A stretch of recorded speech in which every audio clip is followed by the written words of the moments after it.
So in this class, we will discuss about magnetic effects of current.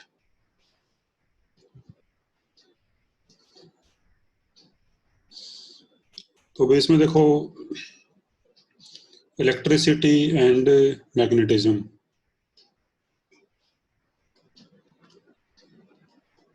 Electricity and magnetism.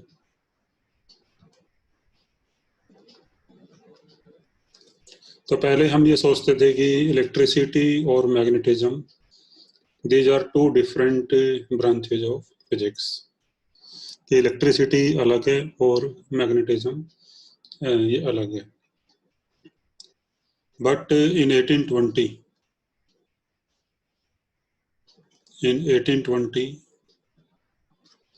a scientist named as Oersted,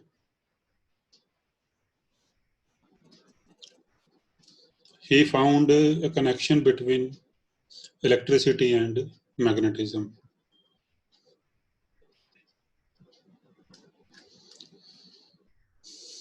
So he found a connection between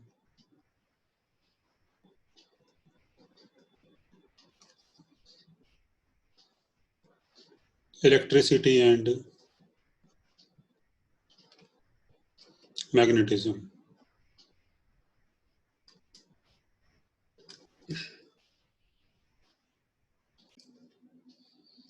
तो उसने भी ऐसा क्या देखा.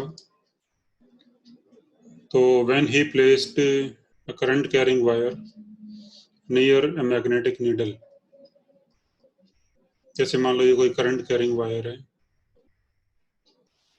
मतलब कोई wire है जैसे मान लो, और ये कोई मैग्नेटिक नीडल है.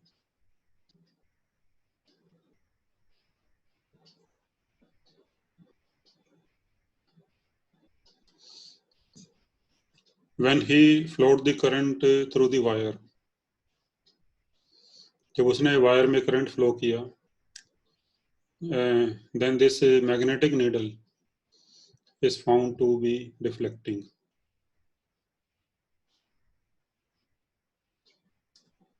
So this magnetic needle is was found to be deflected. तो जो मैग्नेटिक नीडल है भी, उस पे फोर्स केवल मैग्नेटिक फील्ड से ही लग सकते हैं. तो ओनली a magnetic field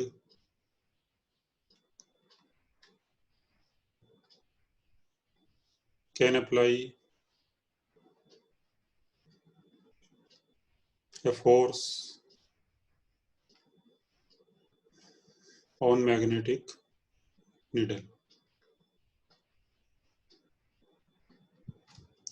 तो अगर यहाँ पे कुछ करंट पास करने से अगर इस पे कोई फोर्स लगा नीडल के ऊपर, it means this current carrying wire is producing some magnetic field. So it means current carrying wire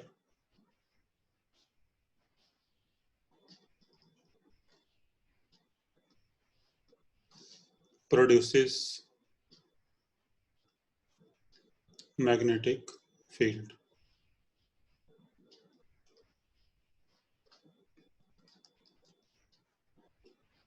And when current flows through the wire, it means the charges are moving in the wire. तो current का मतलब है moving charges.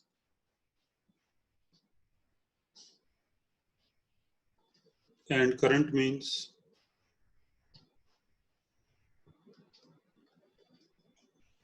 moving charges.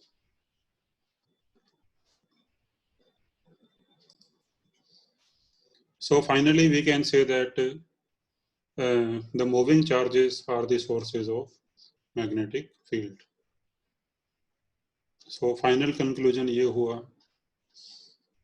So finally we can say that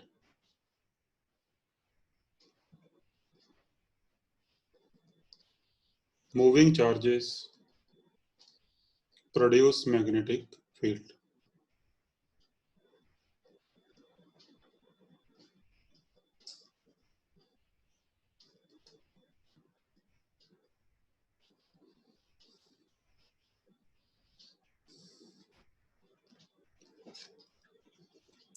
तो जैसे अब तक हमने पढ़ा है कि जो चार्जेज हैं वो इलेक्ट्रिक फील्ड प्रोड्यूस करते हैं, ठीक है। तो देखो जब चार्ज रेस्ट पे होता है, तो जब चार्ज रेस्ट पे होगा तो वो केवल इलेक्ट्रिक फील्ड प्रोड्यूस करेगा, लेकिन जब चार्ज मोशन में होगा तो वो इलेक्ट्रिक फील्ड भी प्रोड्यूस करेगा और साथ में मैग्नेटिक फील्ड भी प्रोड्यूस करेगा, ठीक है। So a charge at rest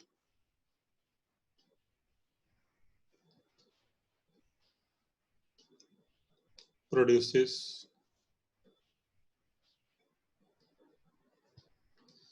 only electric field,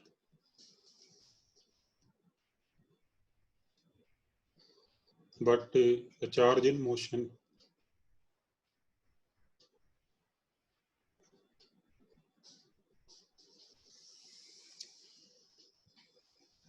produce produces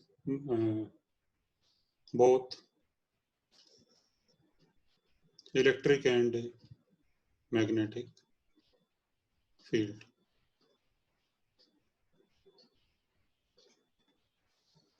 तो अगर देखा जाए तो अभी चाहे इलेक्ट्रिक फील्ड हो चाहे मैग्नेटिक फील्ड हो, दोनों का जो सोर्स है वो तो एक ही है, and that is charge. So this is the connection between electricity and magnetism, that the source of both electricity and magnetism is charge.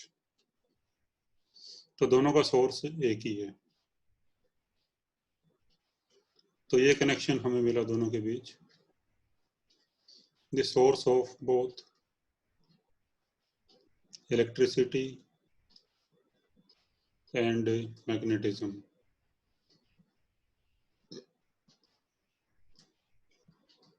is nothing but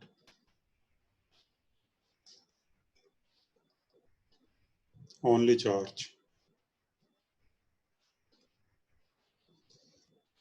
So after finding this connection, we bring electricity and magnetism into a common name, and that is electromagnetism. So combining these two, electricity and magnetism, it becomes electromagnetism. तो उसके बाद हमने इनको एक common नाम दे दिया, इसमें दोनों आ जाएंगे, इलेक्ट्रिसिटी भी और मैग्नेटिज्म भी. तो फर्स्ट पॉइंट हमारा ये हो गया कि भाई जो मैग्नेटिक फील्ड है that is produced bye charges in motion. Second point है भी,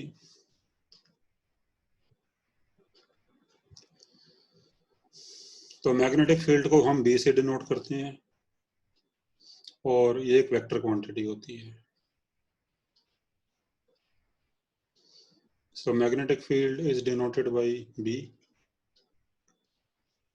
and it is a vector quantity. Second point इसमें यह है भी, अगर मान लो कहीं पे कोई मैग्नेटिक फील्ड है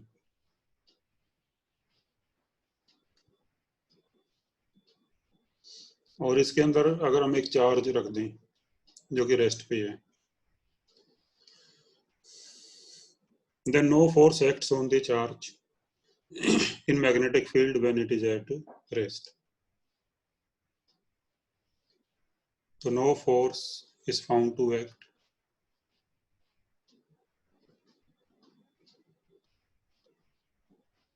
on a charge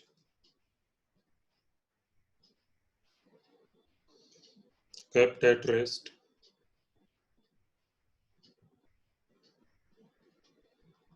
in a magnetic field.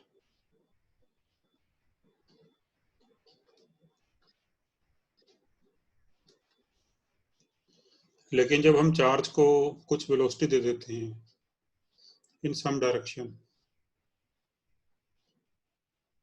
मान लो हमने चार्ज को किसी इस डायरेक्शन में वेलोसिटी दे दी, then a force is found to be acting on the charge.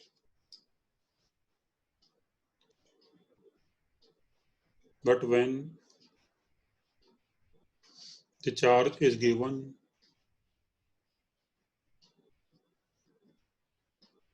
some velocity,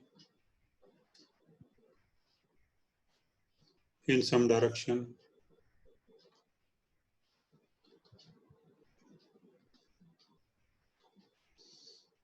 then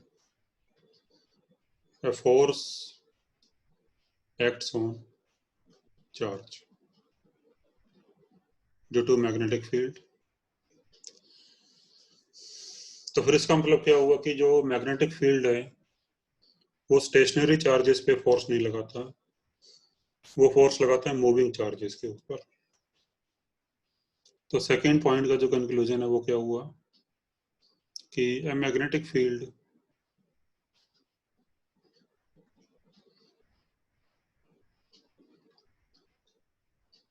does not apply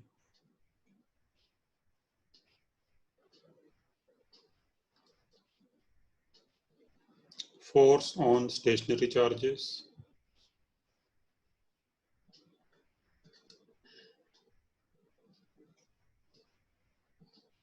but applies force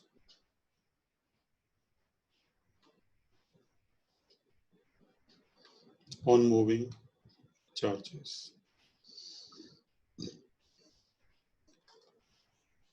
तो अब यहाँ पे दो पॉइंट्स हो गए हैं।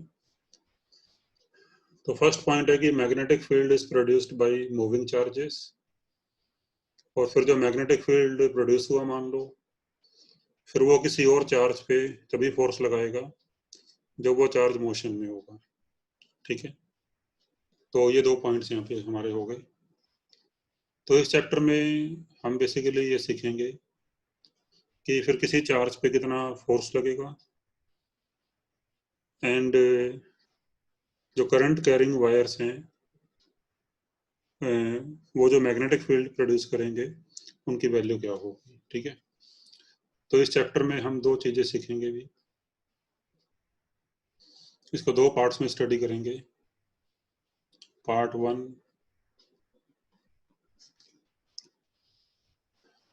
Motion of charge particles in a magnetic field.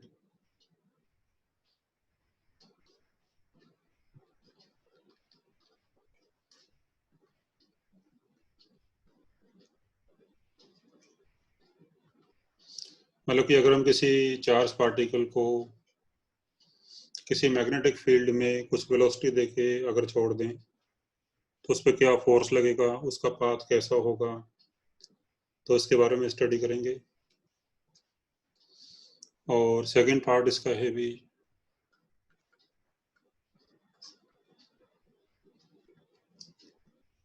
जैसे हमने ऊपर फर्स्ट पॉइंट में देखा कि magnetic field is produced by moving charges. तो what kind of magnetic field will be produced by moving charges, उसका एक्सप्रेशन क्या होगा, यानी सोर्सेस ऑफ मैग्नेटिक फील्ड।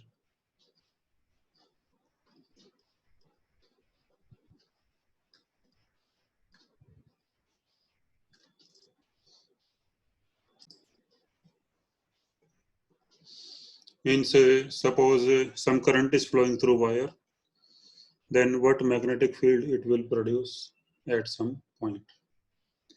तो अब हम लेते हैं first part, motion of charge particles in a magnetic field.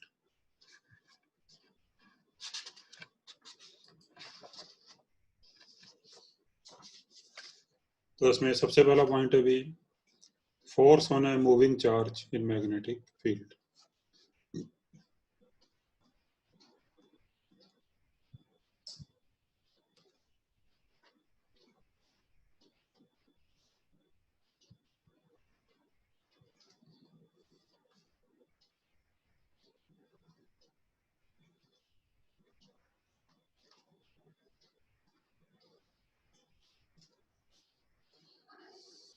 तो मान लो भी किसी जगह पे ये कोई मैग्नेटिक फील्ड है बी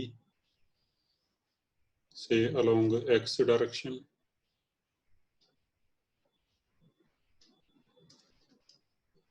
और सपोज हमने यहाँ पे कोई चार्ज रख के,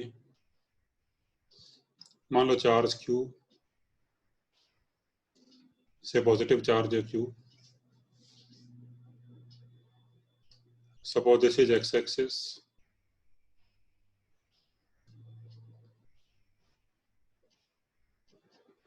ये मान लो y axis and suppose this is z axis.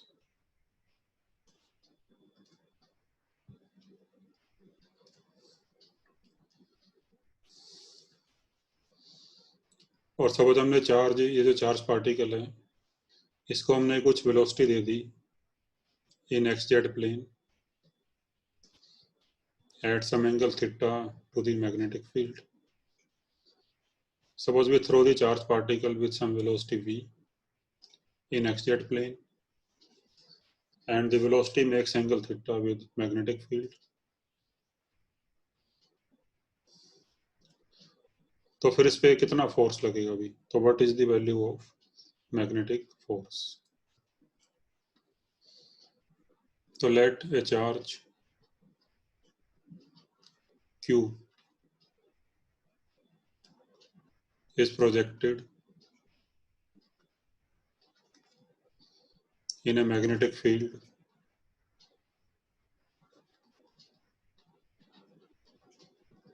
at an angle theta with magnetic field.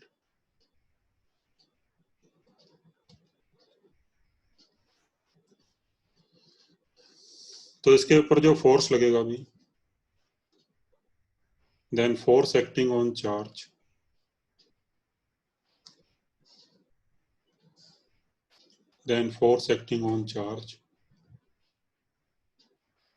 say F. So F is found to be proportional to magnitude of charge Q. It is found to be proportional to component of V which is perpendicular to magnetic field. यानी अगर हम V के components करें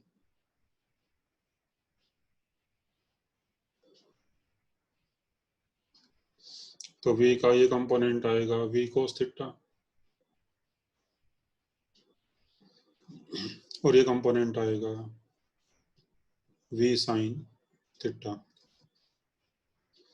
तो force is found to be proportional to the component of velocity which is perpendicular to magnetic field, यानी V sin theta. And it is also found to be proportional to magnitude of magnetic field at that point. Now combining all these three, so we get F proportional to Q V B sin theta. And if you remove this proportionality sign, then constant आएगा K.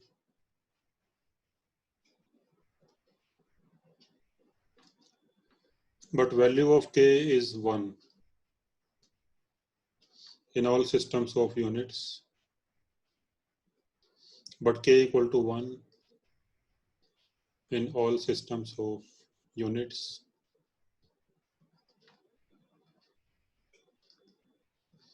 तो K की value अगर 1 रखोगे तो यहाँ से force आ जाएगा Q V B sin theta. So this is expression for the force Q V B sin theta. ये तो भी फोर्स का मैग्नीट्यूड आया. Now what about direction of force? इस फोर्स की डायरेक्शन किस तरफ होगी? Direction of force,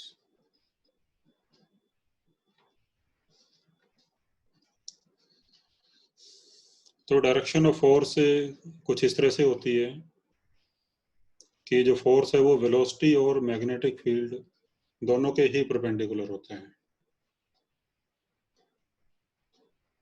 So direction of force is such that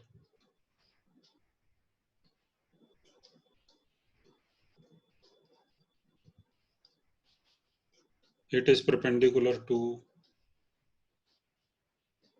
both V and B and is given by right hand thumb rule.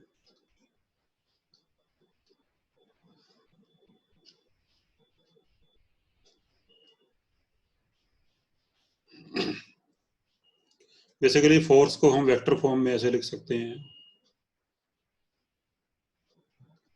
F equal to Q V cross B, because V cross B हो जाएगा VB sine theta, तो F equal to Q V cross B। तो फिर V cross B की direction देख लो कि V cross B किस तरफ बनता है।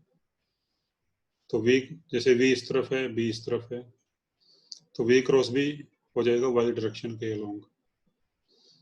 So force will act along Y direction. ठीक है भी। So direction of force will be along V cross B।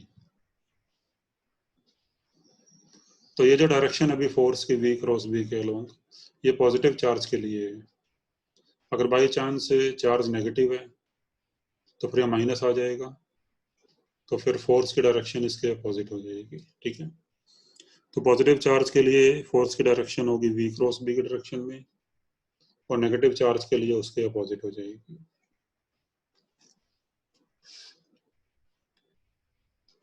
अच्छा, डायरेक्शन ऑफ फोर्स के लिए हम एक फ्लेमिंग लेफ्ट हैंड रूल होता है भी, उससे भी निकाल सकते हैं।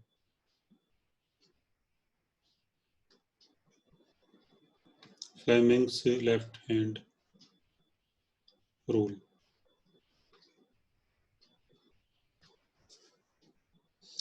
तो मान लो जैसे हमारा जो लेफ्ट हैंड है उसकी ये फर्स्ट फिंगर है,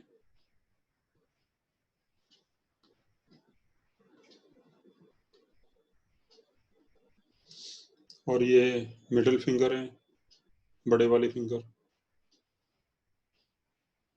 जो सबसे बड़ी होती है भी। तो अगर फर्स्ट फिंगर की डायरेक्शन में मैग्नेटिक फील्ड है और मिडिल फिंगर की डायरेक्शन में वेलोसिटी है, तो फिर थंब को ऊपर कर लो अगर, तो फिर थंब की डायरेक्शन में फोर्स हो जाएगा। ठीक है भी।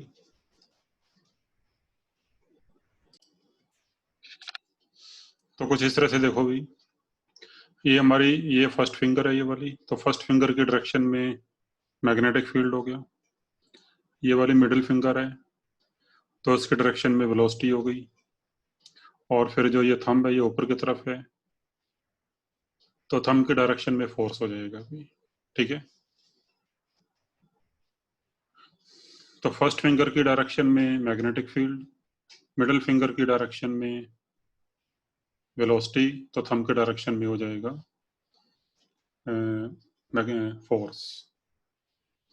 तो अपने लेफ्ट हैंड की ये दोनों फिंगर्स और थंब को इस तरह से स्ट्रेच करना, आपने थंब को ऐसे नहीं रखना, ऐसे रखना है ऊपर करके। ठीक है जी। So this is Fleming's left hand rule. ठीक है,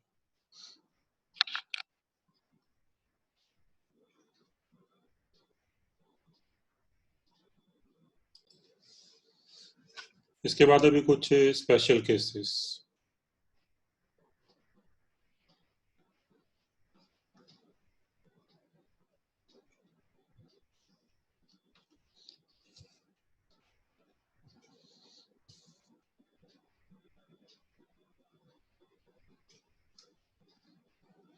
तो फर्स्ट अभी अगर थीटा 0 हो जाए, थीटा 0 का मतलब है कि वेलोसिटी और मैग्नेटिक फील्ड सेम डायरेक्शन में हो।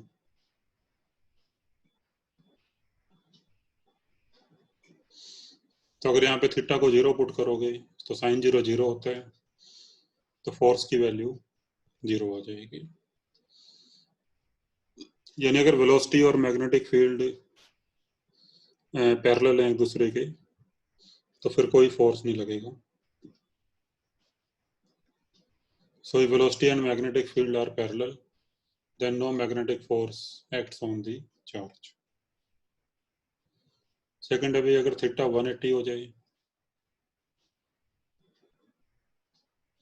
तो साइन 180 भी जीरो होता है अभी, तो फिर भी फोर्स की वैल्यू जीरो आ जाएगी। यानी अगर जो वेलोसिटी है वो मैग्नेटिक फील्ड से उल्टी डायरेक्शन में है, यानी velocity is anti parallel to magnetic field, then again no force will act. तो कहने का मतलब है कि वेलोसिटी अगर मैग्नेटिक फील्ड के पैरेलल है या फिर एंटी पैरेलल है, then the charge will experience no force. और अगर भी थर्ड केस है, इफ थीटा इज 90 डिग्री, तो फिर फोर्स आएगा क्यू वी बी साइन 91 हो जाएगा। तो इस केस में फोर्स आएगा मैक्सिमम। तो अगर वेलोसिटी मैग्नेटिक फील्ड के साथ 90 डिग्री पे है तो फिर ये मैक्सिमम फोर्स आएगा भी।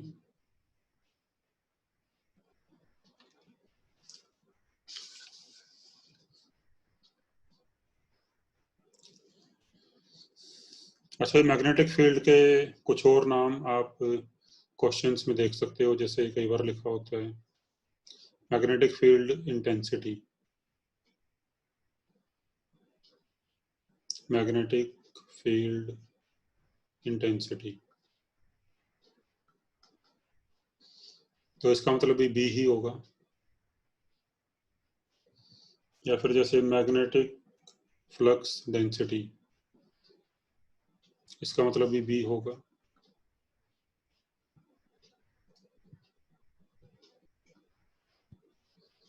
या फिर मैग्नेटिक इंडक्शन, इसका मतलब भी बी होगा। तो कई बार क्वेश्चंस में ये वाले टर्म यूज करते हैं, सो डोंट कंफ्यूज।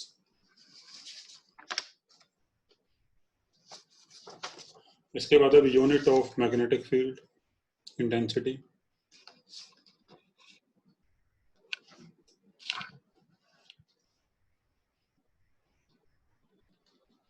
तो unit of B, SI system में इसकी यूनिट होती है अभी tesla, denoted by capital T, और वेबर पर मीटर स्क्वायर।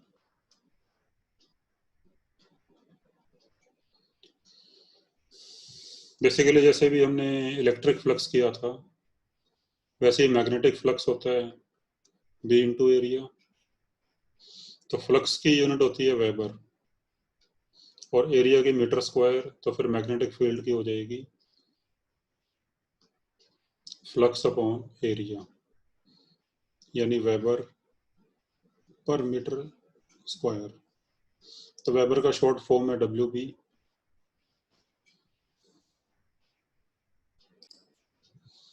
इसके अलावा भी सीजीएस सिस्टम में जो मैग्नेटिक फील्ड की यूनिट होती है ये होती है गॉस,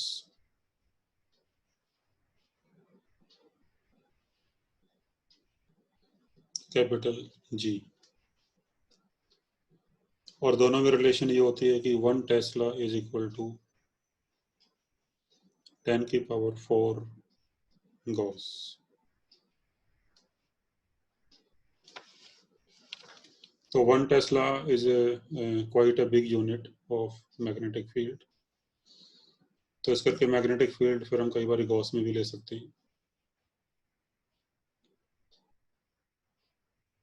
जैसे जो अर्थ का मैग्नेटिक फील्ड है that is of the order of 10 raise to power -5 Tesla.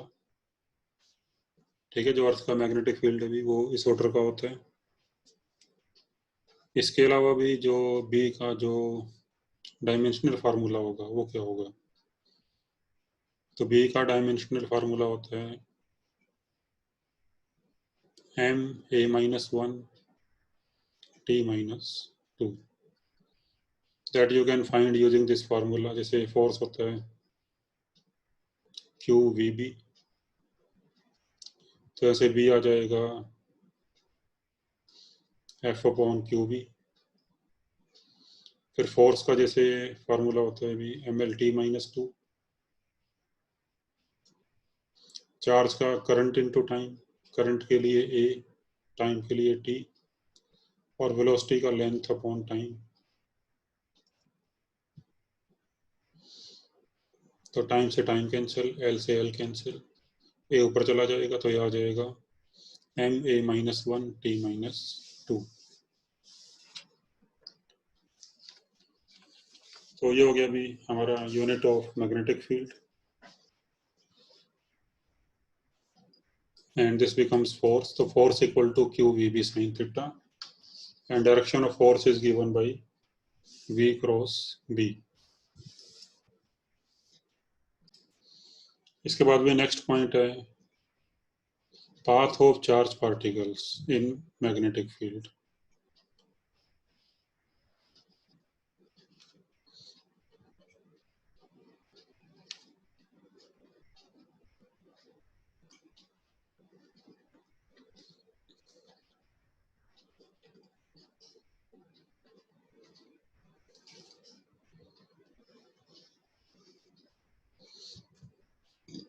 जैसे मान लो हम किसी चार्ज पार्टिकल को किसी मैग्नेटिक फील्ड में थ्रो कर दें तो उसका पाथ किस टाइप का होगा भी। इसमें दो केस लेंगे। तो फर्स्ट है कि when velocity is perpendicular to magnetic field, और सेकंड केस लेंगे when velocity is at some angle with magnetic field. तो फर्स्ट केस है भी when velocity is perpendicular to magnetic field।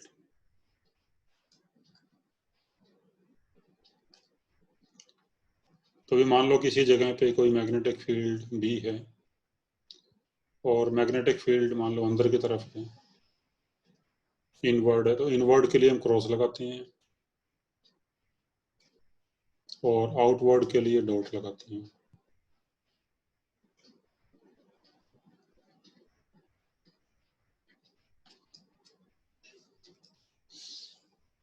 तो मान लो कहीं पे कोई मैग्नेटिक फील्ड है किसी रीजन में,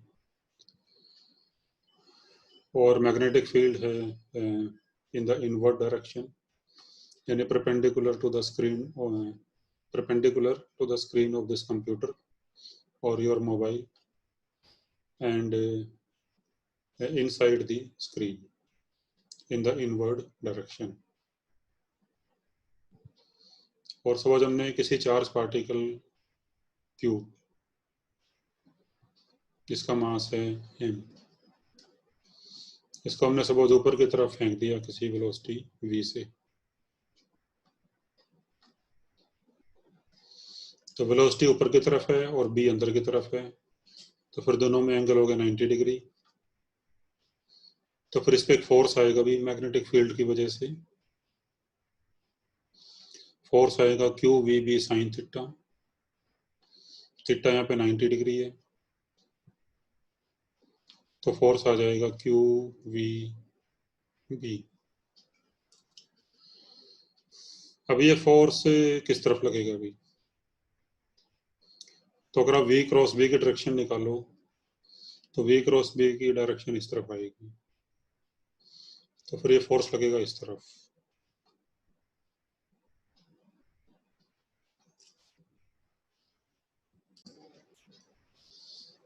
तो ये फोर्स इस तरफ आएगा V क्रॉस B अगर आप निकालो। तो now this force is perpendicular to velocity. तो फिर इस फोर्स के कारण जो ये चार्ज पार्टिकल है वो फिर बिल्कुल सीधा नहीं जा पाएगा ऐसे, it will be deflected like this. तो इसके ऐसे कुछ डिफ्लेक्शन हो जाएगा, और फिर मान लो किसी टाइम पे चार्ज पार्टिकल यहाँ पे पहुंचा, तो अब इसकी वेलोसिटी इस तरफ हो जाएगी,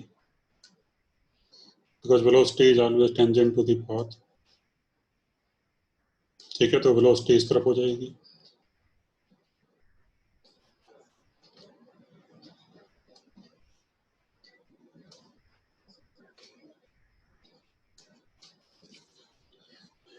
लेकिन जो फोर्स है भी वो हमेशा वेलोसिटी के परपेंडिकुलर होगा और मैग्नेटिक फील्ड के भी परपेंडिकुलर होता है। तो जब चार्ज पार्टिकल मान लो यहाँ पे पहुंचा, अगर आप यहाँ पे v क्रॉस बी की डायरेक्शन निकालो तो v क्रॉस बी अब इस तरफ हो जाएगा, यानी परपेंडिकुलर ऐसे। तो फोर्स हमेशा वेलोसिटी के परपेंडिकुलर ही रहेगा, तो फिर ऐसे घूमता ही जाएगा भी चार्ज, तो ऐसे घूमता ही जाएगा and finally its path will be a circular path like this. So let's make it properly.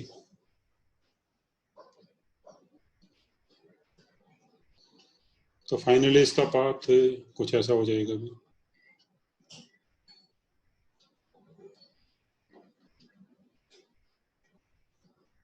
like this.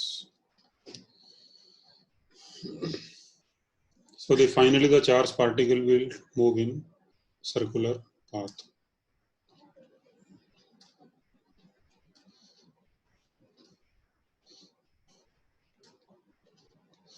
और जो सर्कुलर पाथ है वो दोबारा उसी पॉइंट से पास करेगा जहां से चार्ज पार्टिकल शुरू हुआ था, और इसकी स्पीड सेम ही रहेगी। तो वाई स्पीड रिमेन सेम। हाँ जी,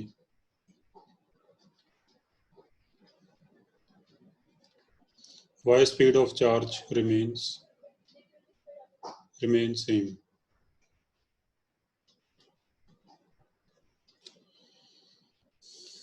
तो स्पीड सेम क्यों रहती है यहाँ पे? उसका रीजन ये है कि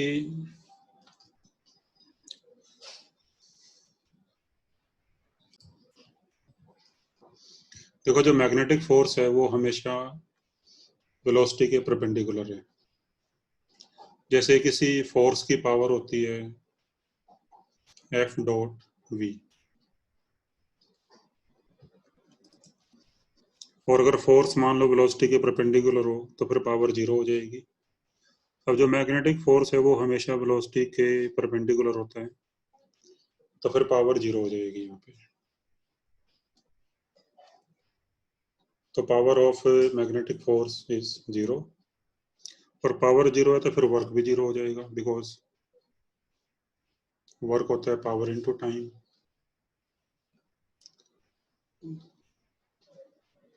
तो फिर वर्क भी जीरो हो जाएगा। So magnetic force does not do any work. So magnetic force doesn't do any work.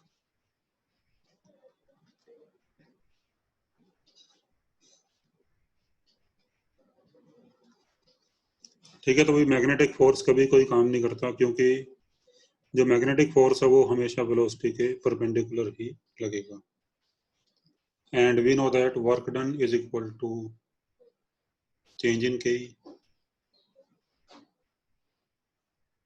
तो जब कोई वर्क ही नहीं हुआ तो फिर के में भी चेंज नहीं आएगा, और के में चेंज नहीं आएगा तो फिर जो वेलोसिटी का मैग्नीट्यूड है उसमें भी कोई चेंज नहीं आएगा। तो बस यहाँ पे क्या होगा कि जो वेलोसिटी की डायरेक्शन है बस वो बदलती रहेगी फोर्स के लगने की वजह से, और वेलोसिटी के मैग्नीट्यूड में कोई फर्क नहीं पड़ेगा। ठीक है,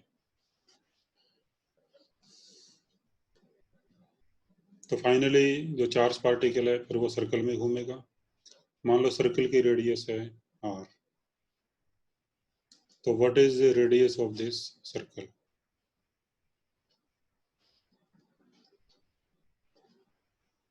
तो what is radius of circle, ये हम कैसे निकालेंगे? तो भाई आप जानते हो कि किसी भी पार्टिकल को सर्कल में घूमने के लिए उसको सेंट्रीपिटल फोर्स की जरूरत पड़ती है, जो कि M V square upon R होता है। और यहाँ पे जो ये मैग्नेटिक फोर्स है एफ, ये हमेशा सेंटर की तरफ लगेगा भी। तो चार्ज पार्टिकल कहीं पे भी हो, ये मैग्नेटिक फोर्स हमेशा सेंटर की तरफ ही लगेगा। जैसे मान लो कुछ टाइम बाद चार्ज पार्टिकल यहाँ पे आ गया तो वेलोसिटी इस तरफ हो गई, तो फोर्स इस तरफ लगेगा, यानी सेंटर की तरफ। So this magnetic force will provide the centripetal force. So this magnetic force QVB will provide centripetal force. So QVB should be equal to mv square upon r. तो यहाँ v से भी कैंसिल हो जाएगा और फिर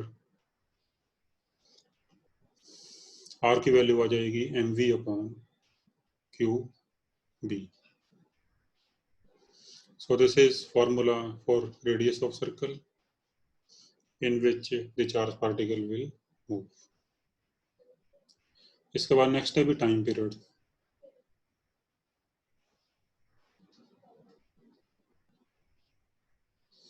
तो टाइम पीरियड क्या होगा? तो टाइम पीरियड होता है भी time taken to complete one revolution, और ये हो जाएगा डिस्टेंस अपॉन टाइम. तो डिस्टेंस होगी एक रिवोल्यूशन में 2 पाई आर अपॉन स्पीड. तो डिस्टेंस अपॉन स्पीड, ये आर की वैल्यू पुट कर दोगी.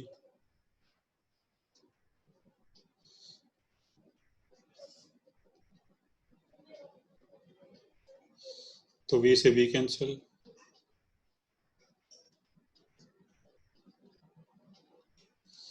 तो टाइम पीरियड आ जाएगा 2 पाई m अपॉन QB.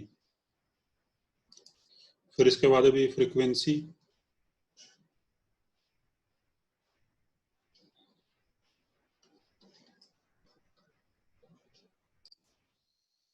तो अभी फ्रीक्वेंसी होती है number of revolutions completed in unit time and it is reciprocal of time period.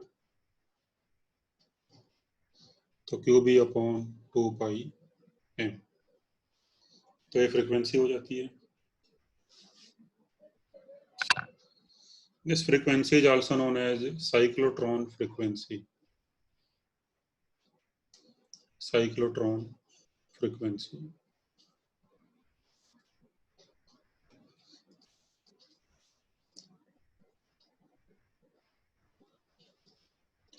Now from here we see that radius depends upon velocity, but time period or frequency, they do not depend upon velocity. So here radius depends upon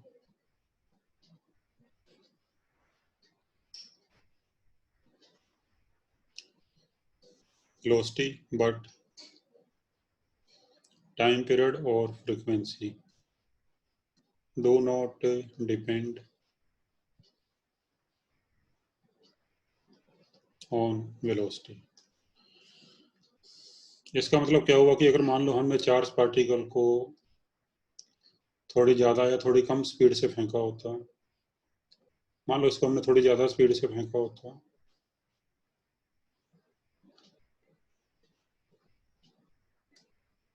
से v prime speed से फेंका होता और v prime is greater than v, then it would travel in a circle of larger radius.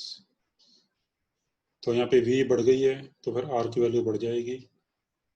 तो now it will travel in a circle of larger radius like this.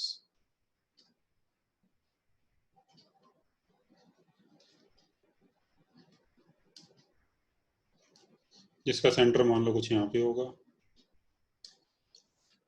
So here radius will increase. लेकिन जो time लगेगा charge particle को एक revolution complete करने में, यानी वापस अपनी उसी पोजीशन पे आने में, वो टाइम दोनों केसेस में सेम लगेगा. बिकॉज टाइम पीरियड और frequency they are independent of speed given to the particle. ठीक है. तो चार्ज अगर सेम है, मास अगर सेम है, d सेम है, तो time taken will be same. So time taken is independent of speed given to the particle. ठीक है भी. तो ये हमारा फर्स्ट केस हो गया भी when velocity is perpendicular to magnetic field. इसके बाद सेकंड केस है भी, अगर वेलोसिटी किसी एंगल पे हो तब क्या होगा। तो भी अगर वेलोसिटी किसी एंगल पे है मैग्नेटिक फील्ड के साथ लाइक दिस, तो इस पे फोर्स इस तरफ आएगा भी, और फोर्स की वैल्यू होगी Q V B sine theta. तो वेलोसिटी का ये कंपोनेंट होता है वी बी कोस थीटा, और ये कंपोनेंट वी साइन थीटा। तो इस पे फोर्स लगता है वी साइन थीटा की वजह से। अब इसका रिजल्टिंग पाथ कैसा होगा भी, अगर एक बार हम ये मान लें कि इसमें अगर केवल वी साइन थीटा वाली वेलोसिटी होती, वी कॉस थीटा वाली वेलोसिटी अगर नहीं होती, तो फिर कैसे होता। सपोज अगर इसमें केवल वी साइन थीटा वाली वेलोसिटी ही होती, तो फिर वी साइन थीटा जो है वो मैग्नेटिक फील्ड के परपेंडिकुलर है, तो फोर्स इस तरफ आएगा,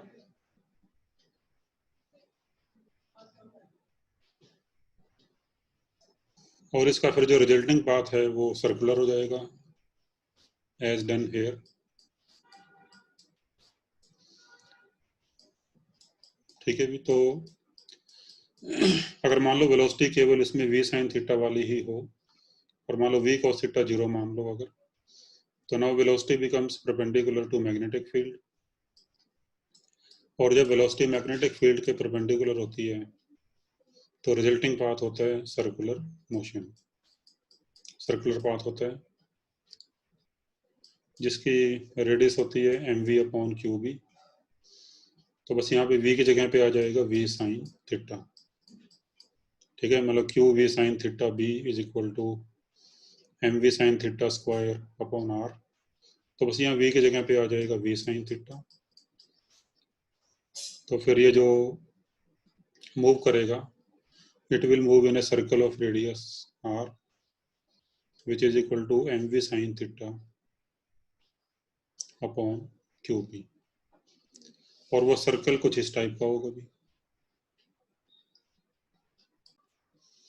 तो ये सर्कल कुछ इस टाइप का होगा भी।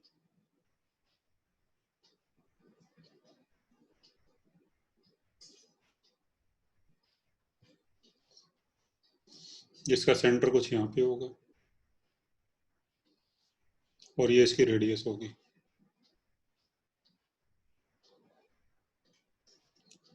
और जो टाइम इसका लगेगा एक सर्कल कंप्लीट करने में, वो तो वही वाला हो जाएगा 2πm upon Q B, because time period is independent of speed. So time taken will be 2πm upon Q B.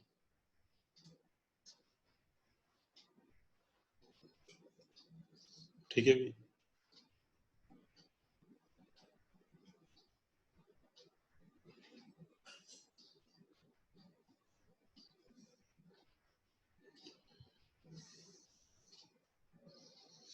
तो ये तब होगा भी जब केवल इसमें वी साइन थीटा होता, तो तब इस तरह का पाथ होगा।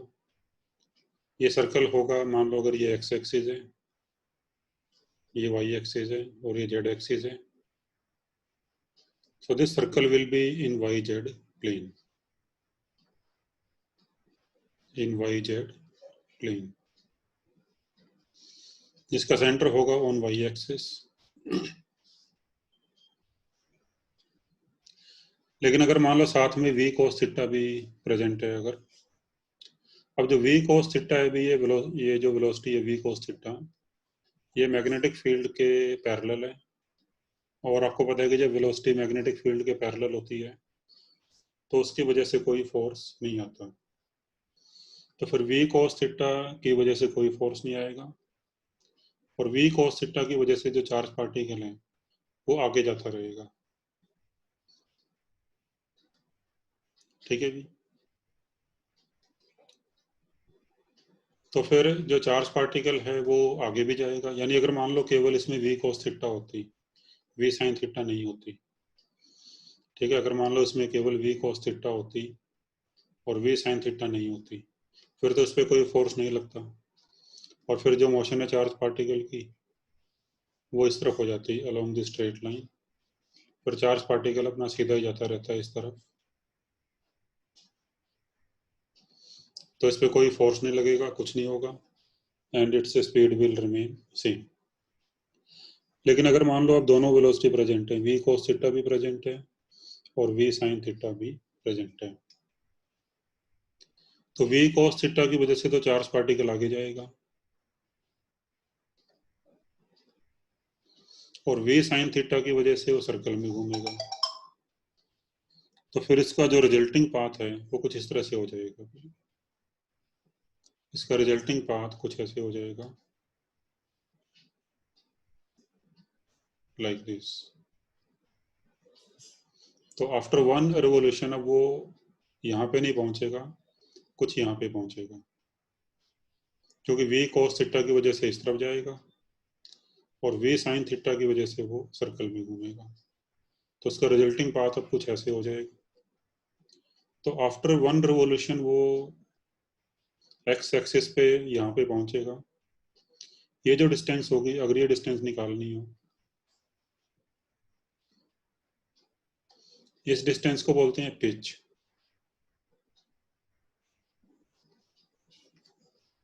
So this distance is known as pitch. Suppose d,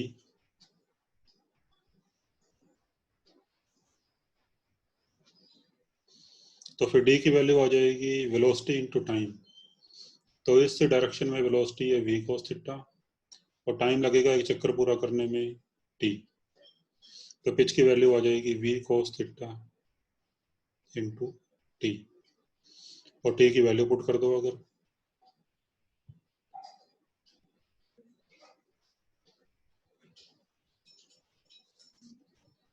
तो ये आ जाएगी पिच। तो after completing one revolution particle यहाँ पे पहुंचेगा, उसके बाद फिर सेकेंड रिवोल्यूशन स्टार्ट हो जाएगा,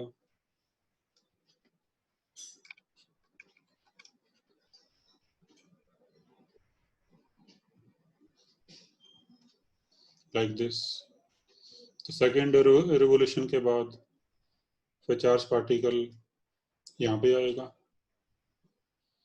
तो फ्री हो जाएगी ट्वाइस ऑफ डी, स्टार्टिंग से लेकर यहाँ तक का डिस्टेंस। उसके बाद फिर थर्ड रिवोल्यूशन शुरू हो जाएगा, आफ्टर कंप्लीटिंग थर्ड रिवोल्यूशन वो यहाँ पे पहुंचेगा,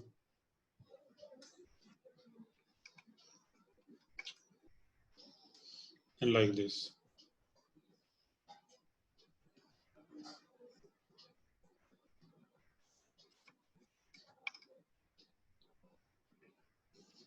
तो इसका स्प्रिंग लाइक पाथ हो जाएगा, जैसे स्प्रिंग होता है अभी, तो वैसे इसका पाथ हो जाएगा,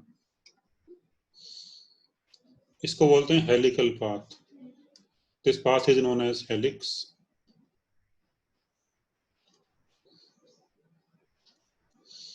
and this is known as helical path.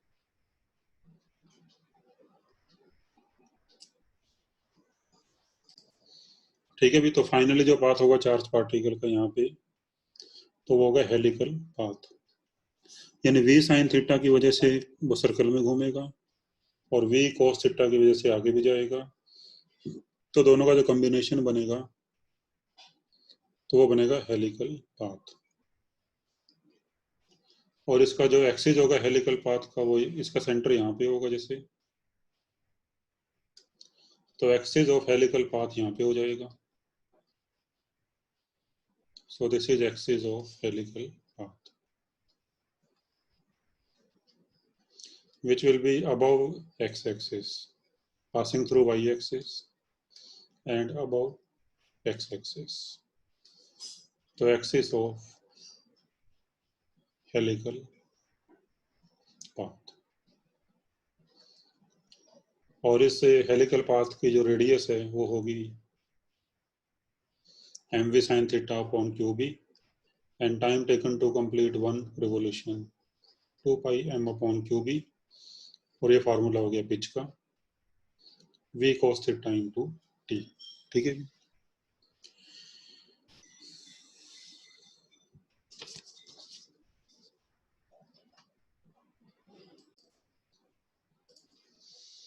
इसके बाद भी लॉरेंज फोर्स क्या होता है?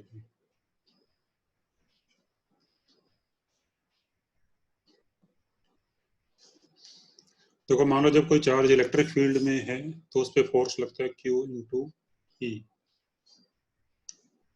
और जब चार्ज किसी मैग्नेटिक फील्ड में है तो उस पर फोर्स लगता है क्यू वी क्रॉस बी। और अगर किसी जगह पे दोनों फील्ड प्रेजेंट है, इलेक्ट्रिक भी और मैग्नेटिक फील्ड भी, तो फिर नेट फोर्स हो जाएगा Q E plus Q V cross B. So this net electric force, so this net force due to electric field and due to magnetic field, this is known as Lorentz force. It is also known as electromagnetic force.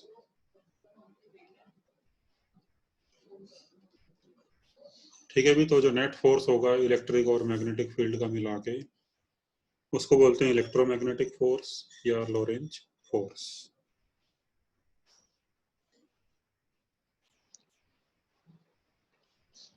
चलो कुछ numericals देखते हैं जो भी हमने किया इसके ऊपर। तो ये असाइनमेंट है पेज नंबर 2 पे।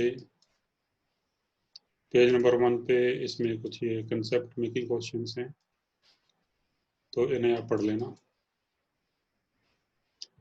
पेज नंबर 2 पे फर्स्ट क्वेश्चन देखोगे।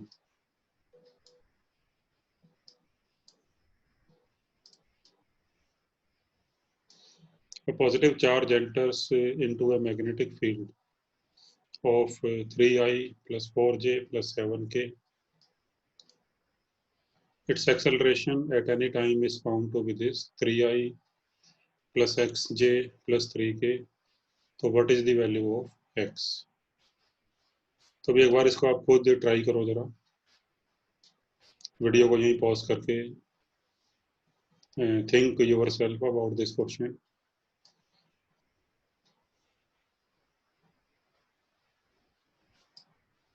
So let's see how to do this.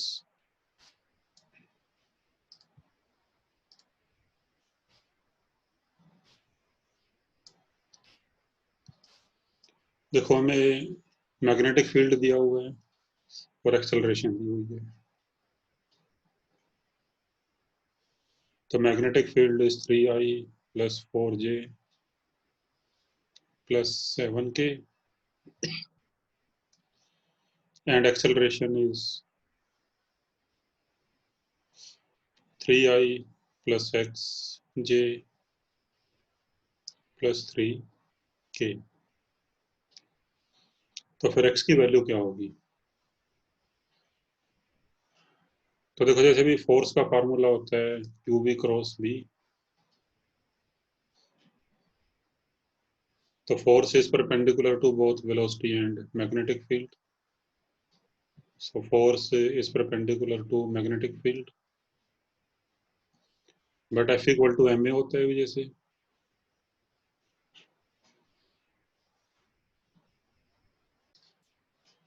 तो from F equal to M A, acceleration is in the direction of force and force is perpendicular to magnetic field, so acceleration is also perpendicular to magnetic field।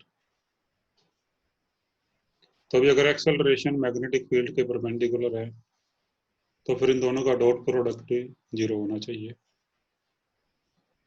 तो b dot a should be 0।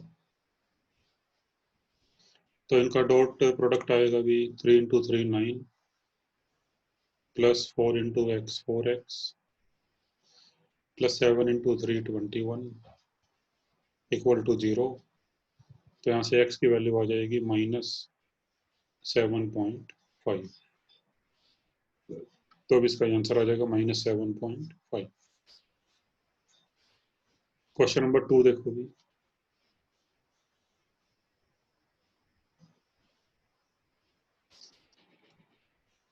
तो question number 2 के लिए भी in a chamber of uniform magnetic field of 6.5 gauss, an electron is shot into the field with a speed of 4.8 into 10 की power 6 metre पर second normal to the field. तो यहाँ पे velocity field के normal यानी perpendicular है, तो फिर पाथ यहाँ पे सर्कुलर होगा। डिटरमाइन द रेडियस है ऑफ द सर्कुलर पाथ। तो भी आर का फार्मूला हमने किया था, आर का फार्मूला होता है M we upon Q B. तो अप्लाई दिस फार्मूला, और फिर सेकंड पार्ट में पूछा है obtain the frequency of revolution. तो फ्रीक्वेंसी का फार्मूला भी किया था, तो frequency is q b upon 2 pi m.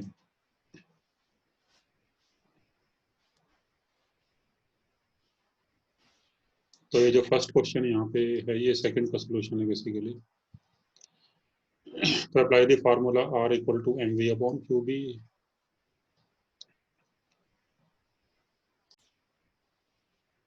तो अब ये सेकंड होगा बेसिकली, ये जो नंबर 1 लिखा है ये सेकंड का ही सोल्यूशन है। तो r equal to M we upon Q B, तो मास की वैल्यू पुट कर दी, वेलोसिटी की वैल्यू पुट कर दी, और चार्ज ऑन इलेक्ट्रॉन इसकी वैल्यू पुट कर दी, और जो मैग्नेटिक फील्ड है ये 6.5 गॉस, तो 6.5 इंटू 10 की पावर -4 टेस्ला। तो यहाँ से आर की वैल्यू आ जाएगी, और फ्रीक्वेंसी का formula Q b upon 2 pi m. तो यहाँ पे वैल्यूज पुट करके ये फ्रीक्वेंसी आ जाएगी। ठीक है, इसके बाद भी थर्ड क्वेश्चन है।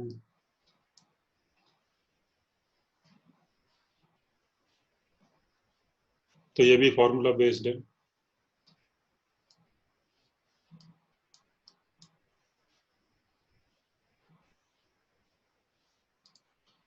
जो उसमें ये सेकंड वाला सॉल्यूशन है अभी, ये थर्ड का सॉल्यूशन है। तो apply the formula for frequency.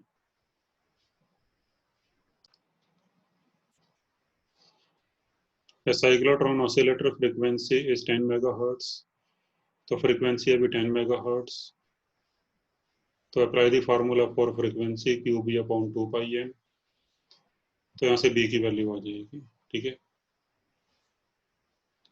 फिर लिखा है if radius of its dee is 60 centimetre then what is maximum kinetic energy. ये साइक्लोट्रॉन के बारे में अभी हम पढ़ेंगे, तो सेकंड पार्ट फिर उसके बाद में कर सकते हैं। ठीक है,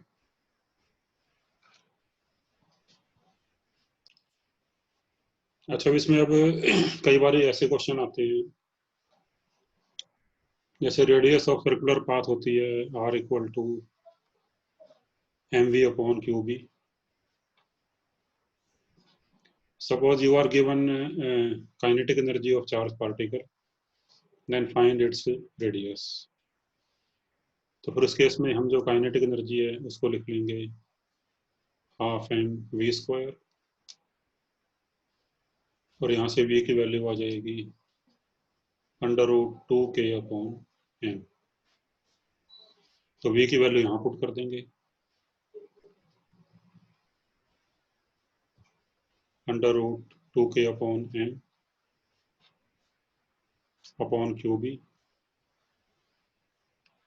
फिर एम को अंदर ले आओगे, तो अंदर लाके ये एम का स्क्वायर हो जाएगा,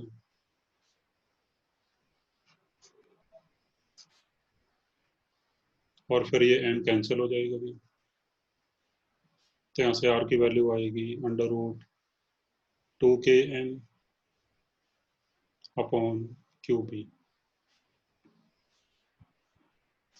और कई बार क्वेश्चन ऐसे भी दिया होता है कि जो चार्ज पार्टिकल है उसको पोटेंशियल डिफरेंस v से एक्सेलरेट किया, तो फिर उस केस में जो काइनेटिक एनर्जी है वो हो जाएगी q इंटू वी। तो फिर k को आप यहाँ पे q इंटू वी पुट कर सकते हो।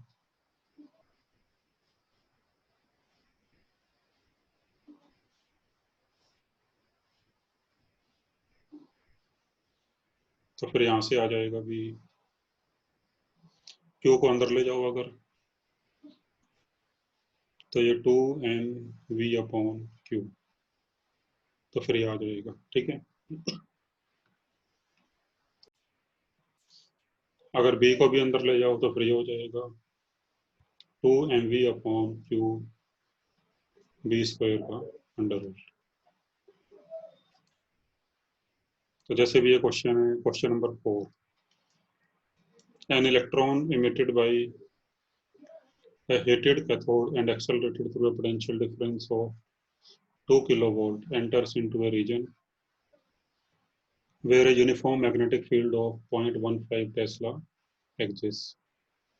Determine its trajectory if the field is transverse. Transverse यानी perpendicular, तो फील्ड अगर परपेंडिकुलर है तो फिर सर्कुलर पाथ होगा जिसकी रेडियस होगी, तो अब ये फार्मूला लग जाएगा इसमें भी 2mv/q_b²। तो apply this formula,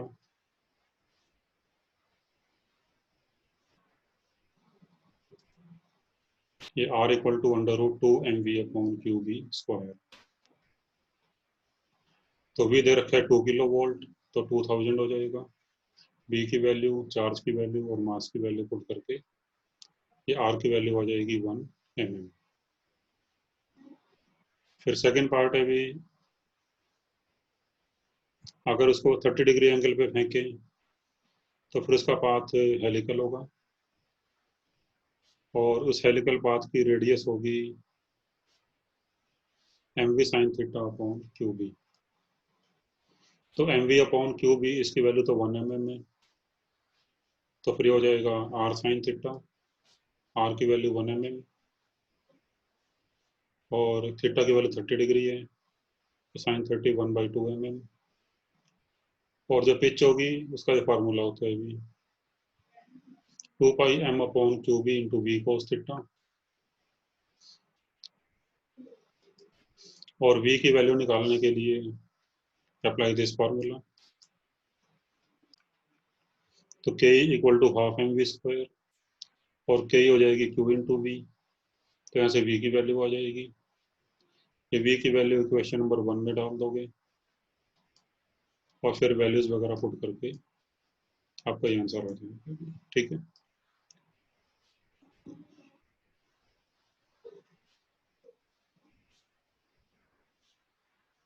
question number 5 देखोगे।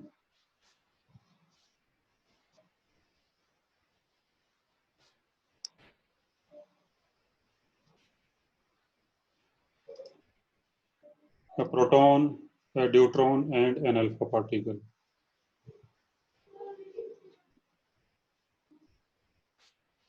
Proton, deuteron and alpha particle. तो प्रोटॉन पे चार्ज E होता है भी और इसका मास अगर m मान लें, तो ड्यूट्रॉन पे भी चार्ज E होता है और इसका मास 2m होता है। अल्फा पार्टिकल का चार्ज 2e और मास 4m। whose kinetic energies are same, तो k ही तीनों की सेम है।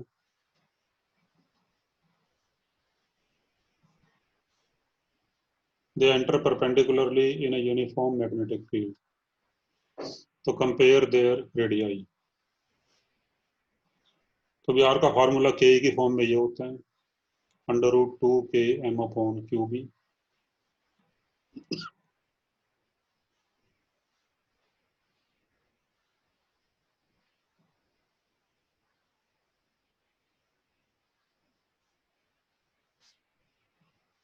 तो k ही सेम है भी, तो that means r is proportional to under root m upon q. तो b भी तीनों के लिए सेम है और k भी तीनों की सेम है, तो r is proportional to under root m upon q. तो फिर यहाँ से हो जाएगा भी r proton is to r deuteron is to r alpha, ये हो जाएगा under root m upon q. तो प्रोटॉन का m और चार्ज E, न्यूट्रॉन का m2n और चार्ज E, अल्फा पार्टिकल का 4n, चार्ज 2e। तो ई से ई कैंसिल हो जाएगा, एम से एम कैंसिल हो जाएगा, तो यहाँ बचेगा 1, यहाँ बचेगा √2, और ये √4 2 के बराबर, 2 से 2 कैंसिल होकर यहाँ भी 1 बचेगा। तो आंसर आ जाएगा 1:√2:1। फिर सेकंड पार्ट में लिखा है भी solve the above part if all the particles were accelerated through same potential difference। अब यहाँ पे v सेम है भी, तो फिर इसके लिए r का जो फार्मूला है वो ये वाला लग जाएगा, √2mv/q v²।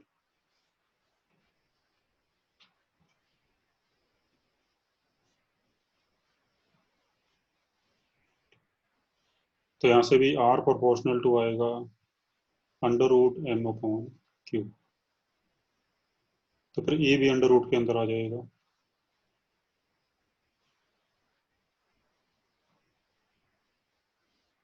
तो √m/e, √2m/e, √4m/2e, तो m e कट जाएंगे, तो यहाँ 1 बचेगा, यहाँ पे √2 बचेगा, यहाँ पे भी √2 बचेगा। तो इसका आंसर हो जाएगा 1:√2:√2। ठीक है भी।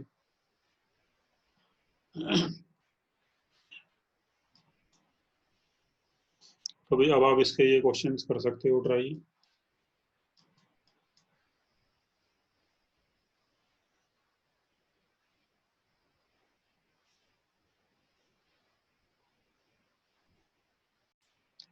तो अभी अप टू क्वेश्चन नंबर 18 आप इसके ट्राई कर सकते हो on the basis what we have done in this video.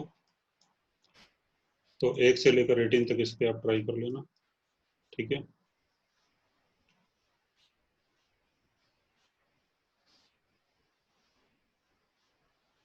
ये 4 से 13 नंबरिंग थोड़ी डिफरेंट हो सकती है, जैसे यहाँ जो 13 है वो यहाँ पे 14 है, एक नंबर का फर्क है। तो ये सोल्यूशन है भी, ये 5 का होगा, ये 6 का होगा, ये 7 का, 8 का, ये 9 का,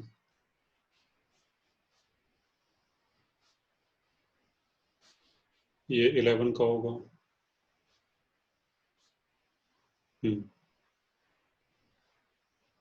ये 12 का, ये 13 का, और ये 14 का।